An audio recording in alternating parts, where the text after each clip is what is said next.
శ్రీ గురుభ్యో నమః. నీలనాగాభయా వేణ్యా జగనం గతయైకయా నీలయా నీరదాపాయే వనరాజ్యా మహీమివ అంటారు వాల్మీకి మహర్షి. సుందరాకాండలో మనకి సీతమ్మ తల్లి యొక్క కబరీ బంధాన్ని ఈ శ్లోకం ద్వారా దర్శింపచేశారు వాల్మీకి మహర్షి. అశోకవనంలో రావణుని చెరలో ఉన్నటువంటి సీతమ్మ తల్లిని మొట్టమొదటిసారి స్వామి హనుమ దర్శించినప్పుడు స్వామికి కనబడినటువంటి అమ్మ యొక్క స్థితిని అనేక శ్లోకాల్లో చెప్తారు మహర్షి. అందులో ఒక శ్లోకం ఇది.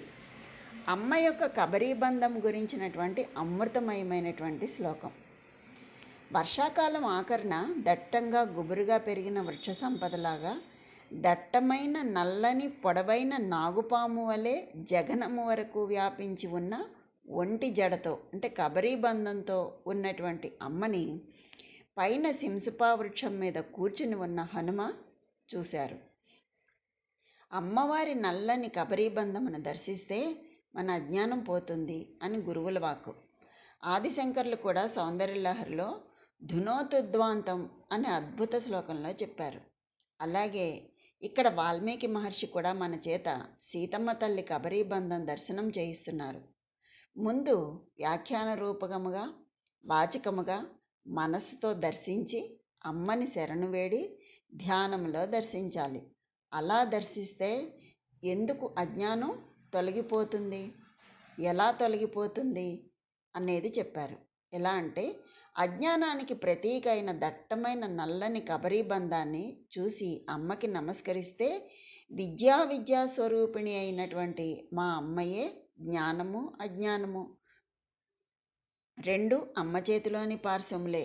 యోగ్యతలను బట్టి అమ్మయే ఒకరికి జ్ఞానాన్ని ఇస్తుంది, ఒకరిని అజ్ఞానంలో మాయలో తిప్పుతుంది అని అర్థమవుతుంది. ఇలా ధ్యానం చేయగా చేయగా చేయగా ఒకనాడు అమ్మ కృపతోనే అజ్ఞానం, చీకటి, భయం ఇత్యాదివన్నీ కూడా పోయి శివజ్ఞానం కలుగుతుంది. ఇంకో రకంగా చెప్పాలి అంటే పార్వతీ పరమేశ్వరులు, సీతారాములు లోకానికి అంతటికీ ఆది ఆదర్శ దంపతులు. అమ్మవారి కబరీబంధము ఒక్క అయ్యవారికి మాత్రమే జగత్ కళ్యాణ కామమును కలిగిస్తుంది. బిడ్డలమైన మనందరికీ అవి జగన్మాత కేశపాశాలు. మా అమ్మ కురులు, సర్వమంగళ సువాసిని సుమంగళి అయినటువంటి మా అమ్మ కురులు ఎల్లప్పుడూ సహజ సుగంధాన్ని కలిగి చంపక, అశోక, పున్నాగ, సౌగంధిక మొదలైన దివ్య పుష్పాలతో అలంకరింపబడి మా అమ్మ యొక్క నిత్య సౌమంగళ్యాన్ని సూచిస్తాయి. అంతేకాదు జగత్తులోని స్త్రీమూర్తులందరూ అమ్మవారి అంశయే. కాబట్టి ఏ స్త్రీమూర్తి యొక్క అందమైన కబరీబంధం చూసినా అవి కామజనకం కాకూడదు. అవి మా అమ్మ కామాక్షి, సీతమ్మ తల్లి యొక్క కేశపాసం, అవి నా అజ్ఞానాన్ని నిర్మూలించే కబరీబంధం అని సకల స్త్రీలలోనూ పరదేవతను చూసి నేను కట్టుబడి ఉన్నటువంటి పశుపాసమును ఛేదించే మా అమ్మ కేశపాసాలు ఇవి అని నమస్కరించుటకు అమ్మవారి కబరీబంధాన్ని దర్శనం చేయాలి. అమ్మ యొక్క కబరీబంధం చూసి మా అమ్మ అని నమస్కరించామా, అమ్మ మన యొక్క పశుపాశములను తెంచి అనుగ్రహిస్తుంది. ఇదే మనకి సుందరకాండ నేర్పుతుంది. అందుకు అమ్మవారి కబరీబంధాన్ని దర్శనం చేయాలి.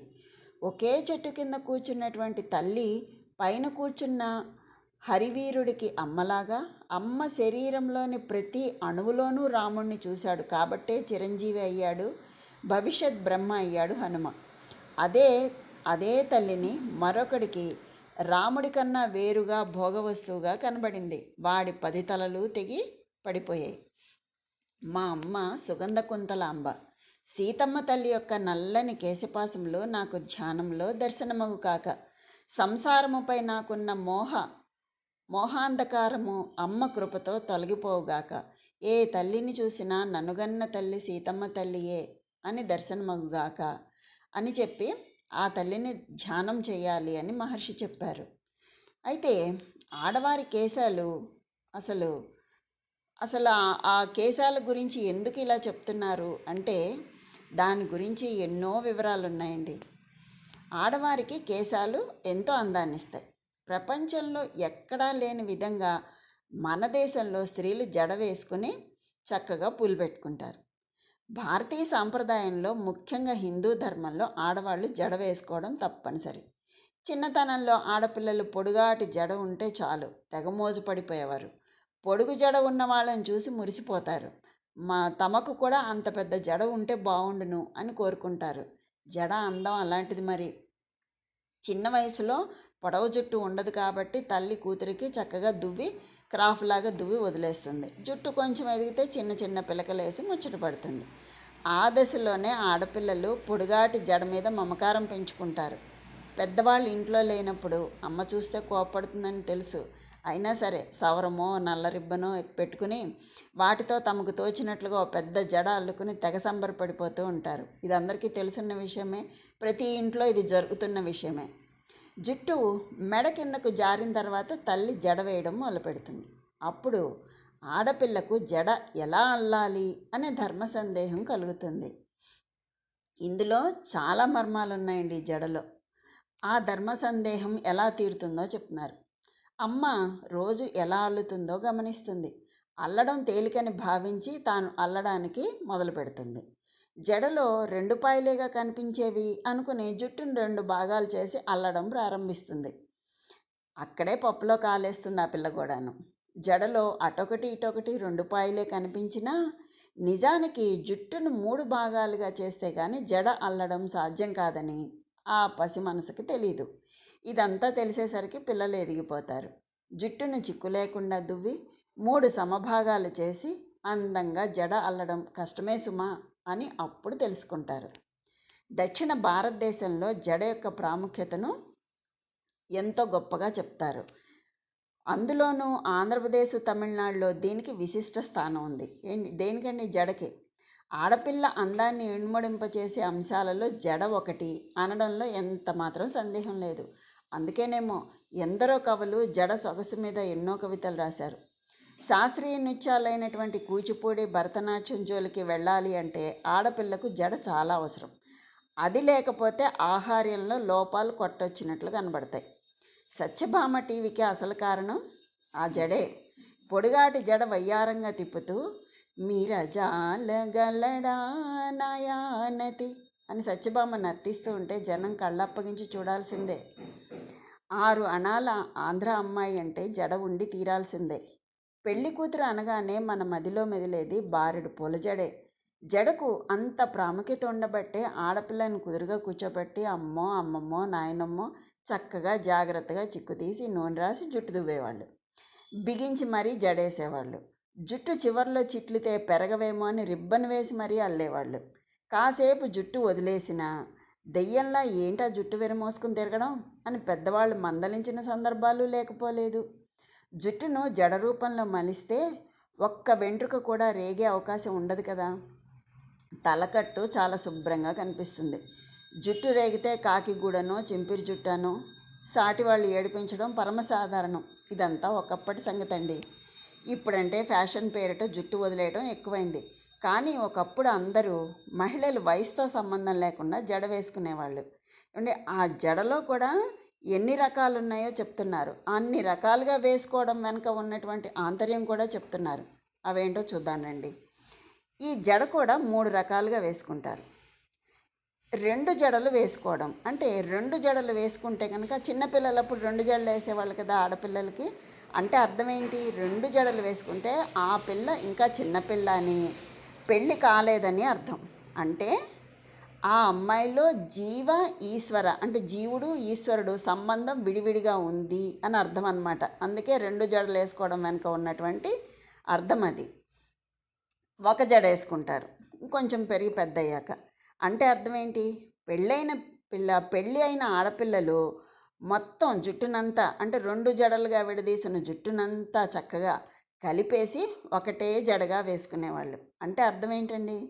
అంటే ఆమె తన జీవేశ్వరుణ్ణి చేరి వివాహం చేసుకుని భర్తతో కలిసి ఉంటోంది అని అర్థం. ఎన్ని అర్థాలు ఉన్నాయి చూడండి జడలో.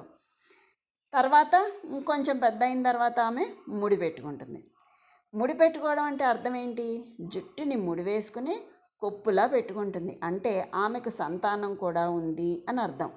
అన్ని బాధ్యతలను మోస్తూ గుట్టుగా ముడుచుకుంది అని అర్థంటండి. ముడిపెట్టుకుంటే ఎన్ని ఆంతర్యాలు ఉన్నాయో చూసారా జడ వెనకాల.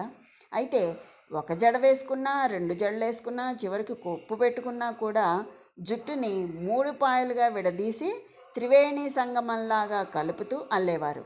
ఈ 3 పాయలకు అర్థం ఏంటండి? 3 పాయలు ఎందుకు తీస్తున్నారు? వీటి అర్థం ఏంటి? ఇందులో ఎన్నో అర్థాలు చెప్పారు. అవి ఏంటంటే తాను, భర్త, సంతానం అని ఈ 3 పాయలకు అర్థం. ఇంకొక అర్థం ఏంటి? సత్వ, రజస్, తమో గుణాలు. ఇంకో అర్థం ఏంటి? జీవుడు, ఈశ్వరుడు, ప్రకృతి అని అర్థాలండి ఈ మూడింటికేను. అమ్మాయిలు వేసుకున్న జడను బట్టి వాళ్ళు వివాహితుల, అవివాహితుల, పిల్లలున్నవారా, లేనివారా అన్న విషయం ఇట్టే తెలిసిపోయేది. ఇంత అర్థం ఉంది కాబట్టే మన సంస్కృతి సాంప్రదాయాలు నేటికి పూజింపబడుతున్నాయి. పాశ్చాత్య సంస్కృతి పేరిట మనమే వాటిని పాడు చేసుకుంటున్నాం. నేడు జడ కనుమరుగైపోతోంది. ఒక తెలుగింటి అమ్మాయిని ఎవరైనా ఎలా ఊహిస్తారు? అదే చిత్రకారుడైతే ఎలా చిత్రీకరిస్తాడు? 2 సందర్భాల్లోనూ బారెడు జడ నడుముపై నర్తిస్తున్న అమ్మాయే మన ఊహల్లో కదలాడుతుంది. బాపు బొమ్మ అని చెప్తారు కదా, బాపు వేసే ప్రతి బొమ్మలోనూ బారెడు జడ చూపిస్తాడు చక్కగాను. అందుకే బాపు బొమ్మలా ఉంది అంటారు కదా. తెలుగువారి జడ సంస్కృతి చిరకాలం కొనసాగాలి అంటే జడ సంస్కృతిని కూడా ప్రాచీన సంస్కృతిగా చట్టం తీసుకురావాలేమో. అప్పుడు కానీ జడ సంస్కృతి అలా ఉండదేమో అని చెప్పి కొంతమంది అభిప్రాయం. జుట్టును మనం కోరిన రీతిలో మలుచుకునే స్వేచ్ఛ మనందరికీ ఉంది. పూర్తిగా వ్యక్తిగత విషయం ఇది. ఇందులో తలదూర్చే అధికారం ఎవ్వరికీ లేదు. కానీ వ్యక్తిగత స్వేచ్ఛకు మించింది ఇంకొకటి ఉంది. అదే సామాజిక బాధ్యత. మన మంచి సంస్కృతి సాంప్రదాయాలను ముందు తరాల వారికి అందించడం మన బాధ్యత. జడ అనాగరిక చిహ్నం, బాబు నాగరిక చిహ్నం అనే భావన మనం విడిచిపెట్టాలి. లేకపోతే భావితరాల వారు తెలుగింటి అమ్మాయి బొమ్మను బాబుతో ఊహించి చిత్రీకరించే ప్రమాదం ఏర్పడుతుంది. అందువల్ల జడకి అంత ప్రాముఖ్యత ఉంది. జుట్టు కనుక విరమోసుకుని ఉంటేట అరిష్టం అని చెప్పి చెప్తున్నారు పెద్దలు. అలా ఉంటే జ్యేష్ఠాదేవికి ఆహ్వానం పంపించినట్లే అని చెప్పి చెప్తున్నారు. అందువల్ల జుట్టుని విరమోసుకొని ఉండద్దు అని చెప్పి మన పెద్దలు తెలియచెప్తున్నారు. అదే వసిన్యాది వాగ్దేవతలు ఏం చెప్పారండి? చెంపకాశోక పున్నాగ సౌగంధికల సత్కచ అన్నారు. ఈ నామం కూడా ఎక్కడ మనం ఆపకుండా పూర్తిగా చెప్పాలండి. చెంపకాశోక పున్నాగ సౌగంధికల సత్కచ అని మొత్తం కలిపి చెప్పాలి, ఎక్కడ విడగొట్టకూడదు. ఏ గుడిలో కూడా అమ్మవారి కబరీ బంధం, ఆవిడ పెట్టుకున్న పువ్వులు మనకి దర్శనం అవ్వదు. శుక్రవారం నాడు కనుక అమ్మవారి కొప్పు గురించి పువ్వుల గురించి వింటే స్త్రీలకు 5వ తనం నిలబడుతుంది. చెంపకము ఎరుపు పసుపు రంగులతో కలిసినటువంటి అరవిరిసిన సంపెంగ పువ్వు. వాటిని మాలలుగా కట్టి అమ్మవారు కొప్పులో పెట్టుకుంటుంది. దాని మీద అశోక పుష్పముల మాల, దాని మీద పున్నాగ పువ్వులతో కట్టిన మాల, దాని మీద పెద్ద పెద్ద సౌగంధికము అంటే చెంగల్వ పువ్వులతో కట్టిన మాల పెట్టుకుంటుంది. అమ్మవారి జుట్టును కొప్పులో ఈ పువ్వుల అమరికను మనం ఎలా చూడాలండి? ధ్యానంలో చూడాలి. అవన్నీ మనకి వివరంగా చెప్పారు. ముందు చంపకము అంటే ఎరుపు పసుపు రంగులతో కలిసినటువంటి అరవిరిసిన సంపెంగ పువ్వు, వాటిని ముందు మాలలుగా కట్టి పెట్టుకుంటుందిటండి. ఊహించండి. దాని మీద అశోక పుష్పముల మాల పెట్టుకుంటుంది. దాని మీద పున్నాగ పువ్వులతో కట్టిన మాల, తెల్లగా ఉంటాయి అవి. దాని మీద సౌగంధికం అంటే చెంగల్వ పువ్వులతో కట్టిన మాల పెట్టుకుంటుంది. ఈ వరసని కనుక మనం అమ్మవారు పెట్టుకుంది అనే ధ్యానం చేస్తే కనుక మనలో ఉన్న అజ్ఞానం తొలగిపోతుంది అని చెప్తున్నారు. అమ్మవారి జుట్టును కొప్పులో ఈ పువ్వుల అమరికను ధ్యానంలో చూడాలి. ధ్యానంలో కొప్పు వంక చూస్తే మనలో సువాసనలు తగులుతాయి. మనం ధ్యానంలో కనుక అమ్మవారు పెట్టుకున్న పువ్వుల్ని మనం ఆ అమరికను చూడగలిగినట్లయితే ఆ సువాసనలు తగులుతాయి. ఉత్తర క్షణంలో మనలో ఉన్న అజ్ఞానం పోతుంది. జుట్టు పేరు పెట్టి ఏ స్త్రీకి స్తోత్రం ఉండదు. ఎంతో పెద్ద కబరీబంధం కలిగినటువంటి అమ్మవారిని భ్రమర కుంతలాంబ, నీల కుంతలాంబ, పుష్ప కుంతలాంబ, సుగంధ కుంతలాంబ అని కేశములను బట్టి అనేక పేర్లతో పిలుస్తారు. శంకరాచార్యుల వారు ఏమని చెప్తున్నారు? అమ్మ, నీ జుట్టు చూడగానే అజ్ఞానపు చీకట్లు విచ్చిపోతాయని, నల్ల కలువల తండంలా ఉన్నదని, ఒత్తుగా నొక్కులు నొక్కులుగా ఉండి ఎక్కడా చిక్కు లేకుండా, పట్టుకుంటే చాలా కోమలంగా మెత్తగా పట్టులా జుట్టు నల్లగా ఉంటుంది, ఎప్పుడూ తెల్లబడదు అని చెప్పారు. తెల్లగా ఉంటే కాలానికి లొంగినట్టు. ఆ తల్లి నిశ్చేవన, ఆవిడ కాలానికి లొంగదు. దేవేంద్రుని కల్పవృక్షాలకు పూసినటువంటి సువాసన భరితమైన పువ్వులు కేవలం దేవతా స్త్రీలు ధరించాలి, ఆ పువ్వులను దేవతా స్త్రీలు ధరించాలి అని అనుకుంటారు. కానీ ఆ పువ్వులు ఏమనుకుంటున్నాయట, ఆ పువ్వులు అనుకుంటున్నాయి ఏమని, అమ్మవారు మమ్మల్ని కొప్పులో పెట్టుకుంటే బాగుండు, ఆవిడ యొక్క కబరీబంధం సుగంధం వెదజల్లుతూ ఉంటుంది సహజంగా, ఆ సుగంధం మేము కూడా కొంత ఆస్వాదిస్తాము అని చెప్పి ఆ పువ్వులు అనుకుంటాయిట. అమ్మవారి ముంగురులు ముఖం మీద పడి గాలికి కదులుతూ ఉంటాయి. నల్ల తుమ్మెదలను యుద్ధానికి పిలుస్తున్నట్లు ఉంటాయి. దుర్వాసో మహర్షి చెప్తారు ఈ విషయాన్నే ఆర్యద్విశతిలో. ఏమని చెప్తారు, నల్ల తుమ్మెదల కదలికలను గెలిచిన కదలికలు కలిగిన అలకలున్న అమ్మ అని చెప్పి అంటారు. బ్రహ్మాండములన్నీ ఆవిడ కబరీబంధంలో మునుగుతున్నాయి అని. సరే, ఈ జడని ఎన్ని రకాలుగా పిలుస్తారు, జడ లేకపోతే జడ, జట, అంటే జాకేతం ఇస్తే జడ అని, జట అని అంటారు. అసలు జడ అంటే అర్థం ఏంటి, తల వెంట్రుకలను చక్కగా ఒక పద్ధతిలో అమర్చుకునే విధానాన్నే జడ అంటారు. కొంతమంది స్త్రీలు ఒకటే జడ వేసుకుంటారు, ముఖ్యంగా పిల్లలు 2 జడలు వేసుకుంటారు. యోగులు వాళ్ళు ఏం చేస్తారు, శిరోజాలు వాళ్ళ శిరోజాలు జడలు కట్టినట్టు ఉంటుంది, అందువల్ల వాళ్ళని జడధారి అంటారు.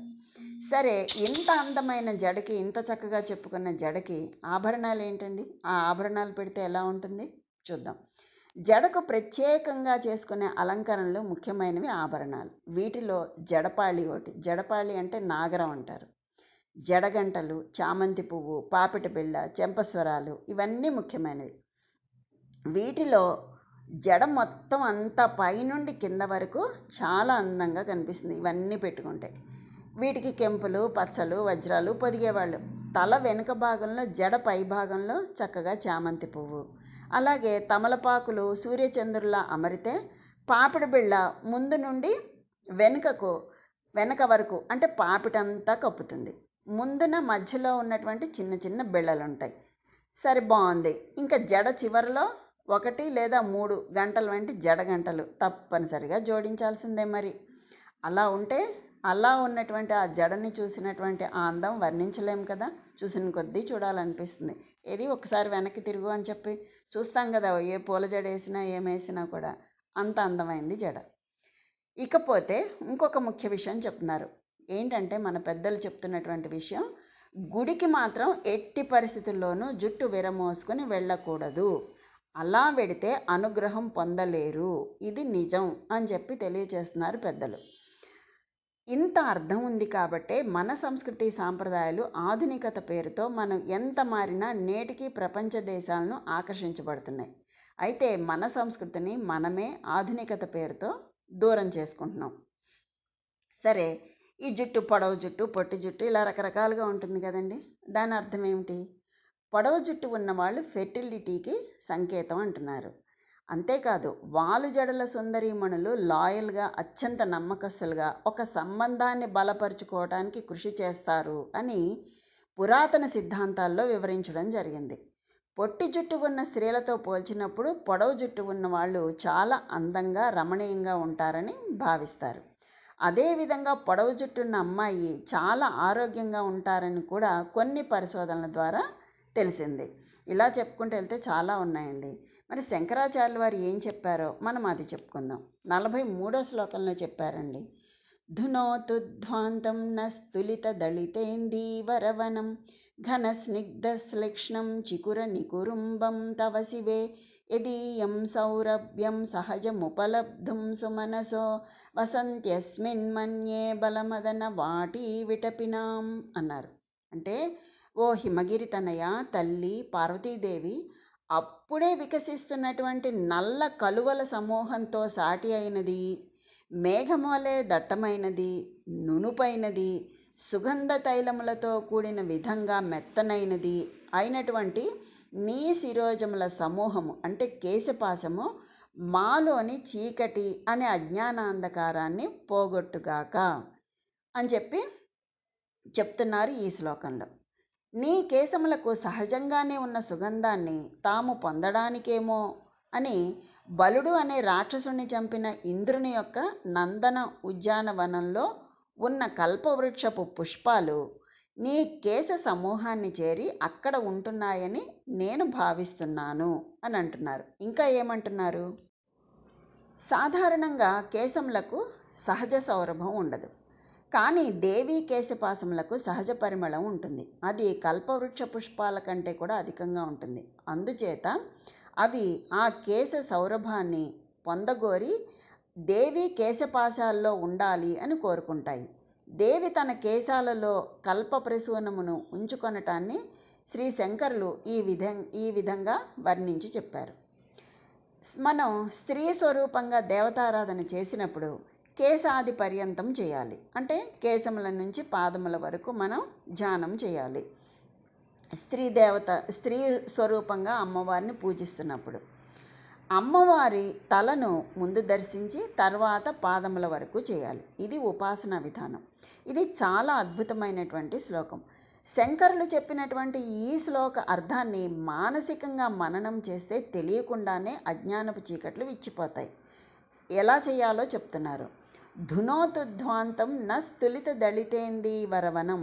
ధునోతు అని చెప్పి ఒత్తి చెప్పారు, అంటే పోగొడుతుంది అని. ఎలా పోగొడుతుంది? అమ్మా, నీ జుట్టు దళితేంది వరవనం అంటే నల్ల కలువల తండంలా ఉంది, ఒక కలువల కొలంలాగా ఉంది. సహజమైన సుగంధాలతో ఉండటం ఒక ఎత్తు, సువాసనలతో ఉండటమే కాకుండా నల్ల కలువల తండం ఎలా ఉంటుందో అలా ఒత్తుగా ఉండే జుట్టు కలిగి ఉండటం ఒక ఎత్తు. అంతేకాదు రెండో పాదంలో చెప్తున్నారు, ఘన స్నిగ్ధ శ్లిక్షణం చికుర నికురుంబం తవ శివే అన్నారు. అంటే ఘన అని మొదలుపెట్టారు రెండో పాదంలో. అంటే ఆమె జుట్టు తెల్లబడదు. ఎందుకు తెల్లబడదు అంటే ఆవిడ కాలమునందు వచ్చి కాలమునందు తిరిగి కాలమునందు పడిపోయేది కాదు. కాలము ఆవిడికి లొంగి ఉంటుంది. కాలము నడిపేటటువంటి సూర్యచంద్రులు ఆ అమ్మకి తాటంకాలై ఉంటారు అని చెప్పారు శంకరాచార్యుల వారు. ధునోతు ధ్వాంతం అన్నారు. ధ్వాంతం అంటే చీకటి. అజ్ఞానపు చీకట్లు విచ్చిపోతున్నాయమ్మా అంటూ మొదలుపెట్టారు.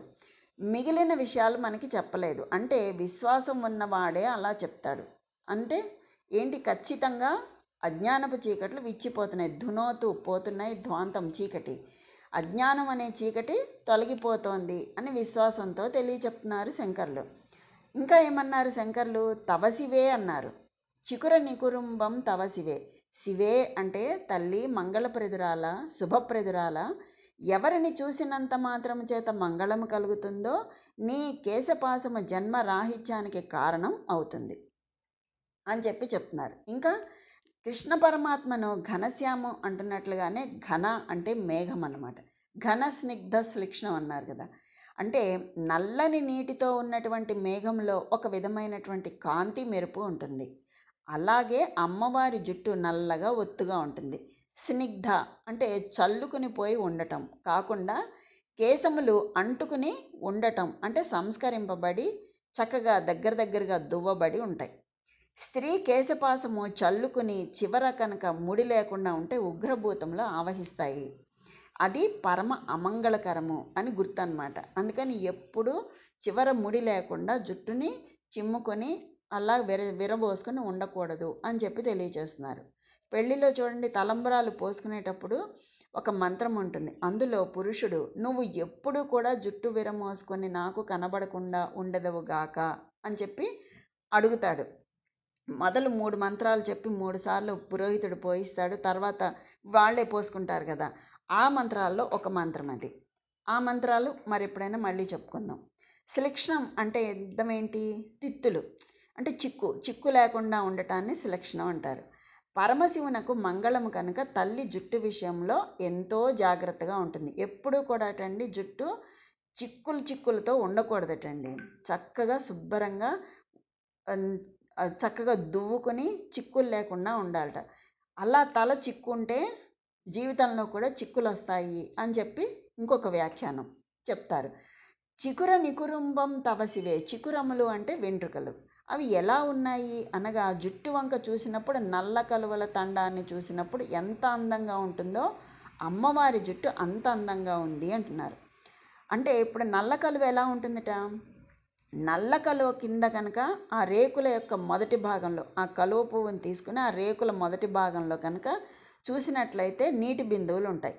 ఆ నల్ల కలువ మొదట్లో కనుక మనం ముఖం పెట్టినట్లయితే, అంటే ముఖానికి దగ్గరగా ఆ కలువ పెట్టుకుంటే ఆ నీటితనం వలన కళ్ళకు చల్లగా చాలా విశ్రాంతిగా ఉంటుంది. అది నల్ల కలువ యొక్క లక్షణం. అంత విశ్రాంతిగా ఉంటుంది ఆ తల్లి యొక్క కబరీ బంధాన్ని ఆ విధంగా మనం దర్శనం చేసినప్పుడు. అదే తెల్ల కలువకు ఎర్ర కలువకు అలా ఉండదు, ఒక్క నల్ల కలువకే ఉంటుంది. అందుకే దళితేందీవరవనం అని దాంతో పోల్చారు. అప్పై దీక్షితుల వారు కొన్ని వస్తువులు మన ప్రయత్నం లేకుండానే మన మనసు లయమైపోయే వస్తువులను కొన్నిటిని చెప్పారు. అవి లయం అవ్వాలి అంటే ఏం చేయాలట, వాటిని మనము అనుభవించాలి. అప్పుడే మన మనసు లయమవుతుంది. ఏంటది, ఏనుగు అంకుశానికి ఎలా లొంగిపోతుందో, జింక ఒక పాటకు ఎలా లొంగిపోతుందో, అలా 3 వస్తువులకు మన మనసు లొంగి పరబ్రహ్మం వైపు ధ్యానములో ఒరగాలి. అలా ఒరగాలి అంటే అవి ఏంటిట, ఆ 3 వస్తువులు అవి అరవిరిసిన తామర పువ్వులు ఉన్నటువంటి కొలను. ఆ కొలను దగ్గర కూర్చుని కళ్ళు కూడా ముయ్యకుండానే, ముయ్యాల్సిన అవసరం లేకుండానే ధ్యానం చేస్తే మనసు తొందరగా లయమవుతుంది. తర్వాతది వీణానాదం వాయించడం వచ్చినా, వేణువు వాయించినా, పలికించడం వచ్చినా అమ్మవారు పరమప్రీతి చెంది ప్రసన్నురాలవుతుంది. వీణ వాయించడం వచ్చినా, వాయిస్తున్నప్పుడు వినడం అలవాటయ్యి ఆ 3 మీద దృష్టి పెట్టడం అలవాటైతే మనసు లయమవుతుంది. పూర్ణ చంద్రబింబం కూడా అటువంటిదే. ఆ చంద్రబింబాన్ని చూస్తూ ఉంటే మనసు లయమైపోతుంది. ఆహా ఎంత బాగుంది అనుకుంటాం కదా పౌర్ణమి నాడు చంద్రుని చూసి, అలా మనసు లయమవుతుంది. అలాగా అమ్మవారి జుట్టు నల్ల కలువల తండంలా ఉంటుంది అని శంకరులు చెప్పడంలో అర్థం అది.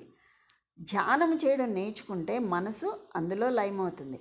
పరదేవతకి జుట్టుకి సువాసన సుగంధభరితమైనటువంటి తైలము రాసినందువల్ల పుష్పములు అలంకారం చేయటం వలన కాకుండా సహజంగా ఉందిట. అంటే ఆవిడికి కబరీ బంధానికి ఉన్నటువంటి సహజ సుగంధం తైలం రాసినందువల్ల, పుష్పాలు పెట్టినందువల్ల కాదు, కానీ సహజంగా ఉందిట. ఎంతో సుగంధభరితములైనటువంటి పువ్వులు, మందారము, నవమల్లికము, నీలోత్పలము, దేవతా వృక్షములకు పూసే పూలు, ఆ పువ్వులను పెట్టుకోవాలని దేవతా స్త్రీలందరూ ఎదురు చూస్తూ ఉంటారు. ఎందుకని, అవి వాడిపోవు. వాటిని మనుష్య లోకంలోని వాళ్ళు పెట్టుకోలేరు. నల్లని జుట్టు దివ్యమైన సువాసనలు వస్తూ ఉంటే స్వర్గలోకంలో ఉన్న పారిజాతాది వృక్షాలు మన పువ్వులు అందరూ పెట్టుకుంటారు. అమ్మవారి కేశపాశమునకు సహజ సుగంధం ఎలా వచ్చిందో మన పువ్వులు ఆవిడ పెట్టుకుంటే బాగుండు, ఆ వాసనను చూద్దాము అని అనుకుంటాయిటవి. సుగంధమును మాత్రమే వెదజల్లబడే కొన్ని మంగళప్రదమైనటువంటి ద్రవ్యాలు అలదబడితే వాటి నుంచి వచ్చే సువాసనలకే పరిమళము అని పేరన్నమాట. అమ్మవారికి అవేమీ లేకుండానే సహజంగానే ఆవిడ కేశపాసాలకి సుగంధం ఉంటుంది. అందుకే దీన్ని ధమ్మిల్లం అని కూడా అంటారు ఆ కేశపాసాన్ని. మనకి గజేంద్ర మోక్షంలో ఒక పద్యంలో కూడా ఉంటుంది. సిరికించెప్పడు శంఖ చక్ర యుగముంచేదోయి సంధింపడు ఏ పరివారంబును జీరడు అభ్రగపతిన్ మన్నింపడాకర్ణికాంతర ధమ్మిల్లము చక్క నోత్తడు వివాద ప్రోద్ధిత శ్రీకుచోపరిచేలాంచలమైన వీడడు గజ ప్రాణావనోత్సాహి అయి ధమ్మిల్లము చక్కనొత్తడు అని వచ్చింది. ధమ్మిల్లం అంటే కేశపాసం. అంటే ఏంటి, పూర్తిగా తనను విశ్వసించి ఆర్తితో ప్రార్థించిన గజరాజును కాపాడటానికి ఒక్క ఉదుటిన బయలుదేరాడు శ్రీహరి. అప్పుడు ఆయన మనసులో ఒక్కటే, ఆ గజరాజుని కాపాడటం, మిగిలినవేమీ ఆయనకి పట్టట్లేదు. అందువల్ల లక్ష్మికి చెప్పడు, శంకుచక్రాలను చేతులకు అలంకరించుకోడు, పరివారానికి చెప్పడు, గరుడుని మాట వినడు, కేశములను సవరించుకోడు. లక్ష్మీదేవి పైటను సరిగా విడిపించుకోవాలన్న ఆలోచన రాదు. కేవలం ఆ భక్తుని కాపాడడం ఒకటే ఆయన ధ్యేయం, ధ్యాస. ఇలా ఎన్నో రకాలుగా మనకి ఎన్నో ఉన్నాయి. ఈ సహజ కుంతలాంబ అని చెప్పి మనం ఇంతకుముందు చెప్పుకున్నాం కదా. ఆ సహజ కుంతలాంబ అనేది తెలియాలి అంటే నత్కీరుడి కథ మనం తెలుసుకోవాలి. అదేమిటి అంటే, పూర్వం దక్షిణ దేశాన్ని పాండ్యరాజు పరిపాలిస్తూ ఉండేవాడు. ఆ రాజు దగ్గర వంశపారంపర్యంగా వచ్చినటువంటి సరస్వతి దత్తమైనటువంటి ఒక శంఖపీఠం ఉంది. దాని ప్రత్యేకత ఏంటి అంటే, దాని మీద, ఆ పీఠం మీద కవులైన వాళ్ళు ఎవరైనా కనుక కూర్చుంటే మరొకళ్ళు కూర్చునేందుకు అవకాశం కల్పిస్తుంది. అలా కల్పించలేదు అంటే ఆ కూర్చున్న వ్యక్తి కవి కాదు అన్నట్టే లెక్క అన్నమాట.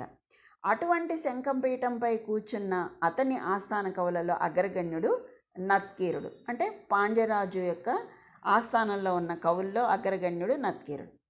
ఒకసారి ఆ రాజ్యంలో ధాత కరువు, అంటే చెప్పలేని క్షామం వస్తుంది. వర్షాలు లేక, తిండి లేక ఆ రాజ్యంలోని ప్రజలు అల్లల్లాడుతూ ఉంటారు. ఆ రాజ్యంలోని ఒక కుగ్రామంలో ప్రజలందరూ వలసపోతూ ఉంటే అక్కడ ఒక శివాలయంలోని పూజారి కూడా ఆ దేవుడికి నమస్కరించి, స్వామి, ఇక నుంచి నీ సంగతి నువ్వు చూసుకో, కరువు తీరాక మళ్ళీ వచ్చి నీ సేవ నేను చేసుకుంటాను అని అంటాడు ఆ పూజారి. దానికి శివుడు, నువ్వెక్కడికి వెళ్ళక్కర్లేదు, నేను నీకు ఒక పద్యం రాసిస్తాను, నువ్వు ఆ పద్యాన్ని మహారాజు దగ్గరికి పోయి చూపించు, నీకు 1000 మాడలు బహుమానంగా ఇస్తాడు, ఈ కరువు తీరేదాకా నీకు పనికి వస్తుంది, ఈ లోపల మంచి వర్షాలు పడి పరిస్థితి మామూలు స్థితికి వస్తుంది అని చెప్పి ఒక పద్యాన్ని రాసి శివుడు స్వయంగా ఒక పద్యాన్ని రాసి ఆ పూజారికి ఇచ్చి పంపిస్తాడు.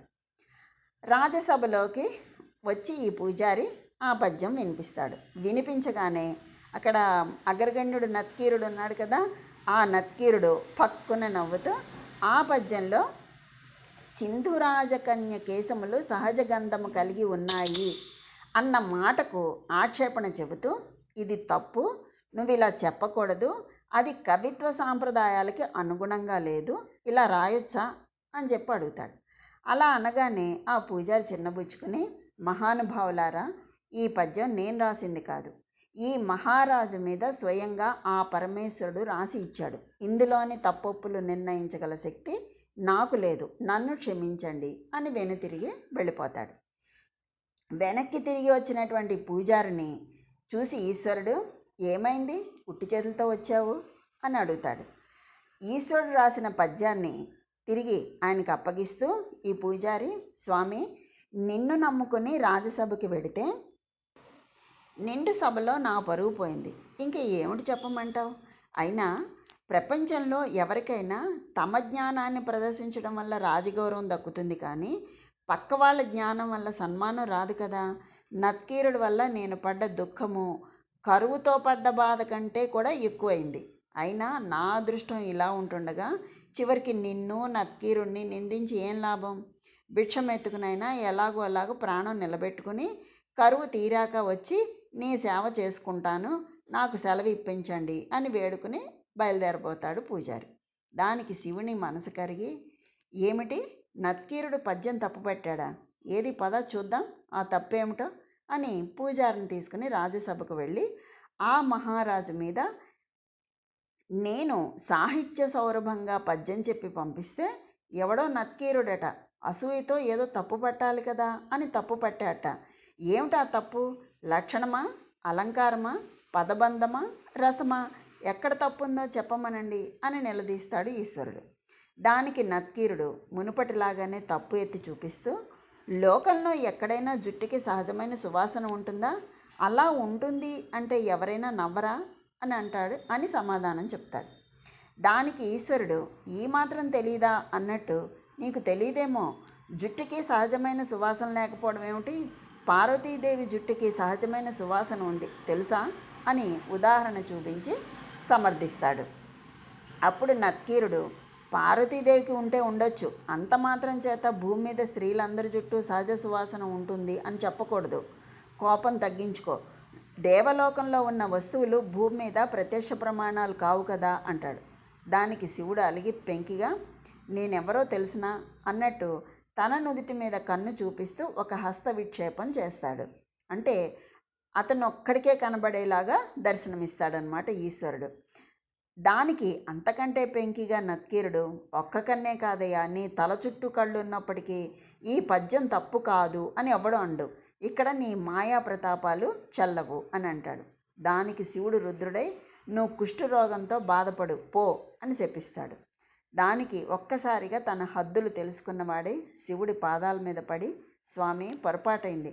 పరమ దయాళుడివి నువ్వు, నాకు శాప విమోచన మార్గాన్ని వివరించు అని వేడుకుంటాడు. అప్పుడు ఈశ్వరుడు శాంతించి, కైలాస శిఖరాన్ని చూసినప్పుడు నీకు శాప విముక్తి కలుగుతుంది అని చెప్పి అంతర్ధానం అవుతాడు. ఆ తర్వాత కైలాస దర్శనం చేసుకుంటాడు. అతనికి శాప విమోచనం అవుతుంది. ఆ కథ అంతా వేరు విషయం అనుకోండి. ఇక్కడ మనకి సుగంధ కుందలాంప గురించి చెప్పుకుంటున్నాం కనుక ఈ నత్కీరోపాఖ్యానం మనం ఇక్కడ ప్రస్తావించుకున్నాం.